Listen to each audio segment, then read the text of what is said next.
Hey everyone, welcome back to the channel. If you love movies, action, and honest reviews, you're in the right place. Today we're diving into Mission Impossible: The Final Reckoning. Is this the ultimate send off for Ethan Hunt, or does it fall short of expectations?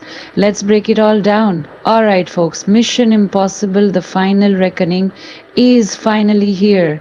Tom Cruise is back, the stunts are crazier, and the stakes? Higher than ever. But is it the explosive finale we've all been waiting for?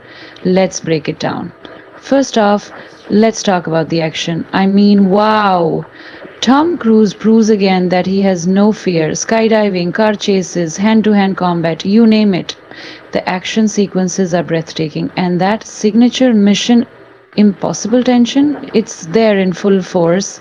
The cinematography is absolutely stunning. The way they capture these high speed chases and impossible stunts makes you feel like you're right there.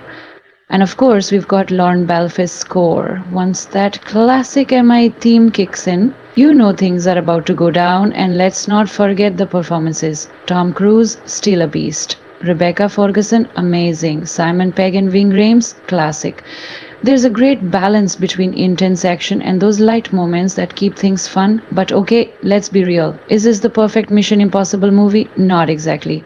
For one, the plot can get a bit too complex. There are so many twists and double crosses that at times you are just sitting there like, wait, what's happening now? Also, while I love the action, sometimes it feels like they rely too much on it, like give me a little more story depth, right? Some emotional moments land, but others, not as strong as they could be. And let's talk about the villain. While the stakes are high, the antagonist this time around not the most memorable. It's not that they're bad, but compared to villains like Solomon Lane or even Henry Cavill's badass character from Fallout, this one just doesn't hit as hard. Another thing that stands out, this movie is long. I mean really long. If you're someone who loves non-stop action, this might not be a big deal, but there are moments where it feels like they could have trimmed things down a bit. Some scenes stretch on just a little too long, and while they look amazing, they don't always add much to the story. Now, let's talk about Ethan Hunt. Tom Cruise is once again giving it his all, and you have to respect the dedication. The guy is in his 60s and he's still pulling off stunts that most actors wouldn't dream of doing. You can feel how much he loves this franchise and how committed he is to making each installment bigger and better. But at the same time, we've seen Ethan Hunt go through so much already.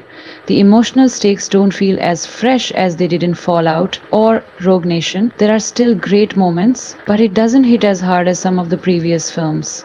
The supporting cast is solid as always. Simon Pegg and Ving Rhames bring their usual charm, and their chemistry with Cruise remains one of the best parts of the series.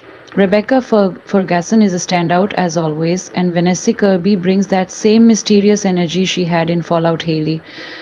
Atwell is a great new addition, and her dynamic with Ethan Hunt adds a fresh element to the story. One thing that's really impressive about Mission Impossible movies is how they continue to push the boundaries of practical effects. This film is no different. There are some sequences where you just have to sit back and appreciate the level of effort that went into making them feel as real as possible. No excessive CGI, no green screen overload, just real intense action. And that's something that sets this franchise apart from so many others. But even with all of that, I have to say that the movie doesn't quite reach the level of Fallout. That movie set such a high bar with its pacing, its villain, and the sheer intensity of its action scenes. The Final Reckoning is still a great action movie, but it doesn't quite have that same level of perfection. So, is it worth watching? Absolutely, if you love action. If you're here for edge of your seat thrills, insane stunts, and that classic spy thriller feel, you'll have a blast. But if you're expecting deep storytelling, unpredictable villains, and something truly unique, you might feel like this is more of the same. Still fun, still epic, but not necessarily groundbreaking. Final verdict: if you're a Mission Impossible fan, go watch it. If you're looking for deep storytelling, you might want to wait and catch this one on streaming. That's my take. What do you think? Did the Final Reckoning live up to the hype? Drop your thoughts in the comments. Hit that like button and don't forget to subscribe for more honest movie reviews. See you next time.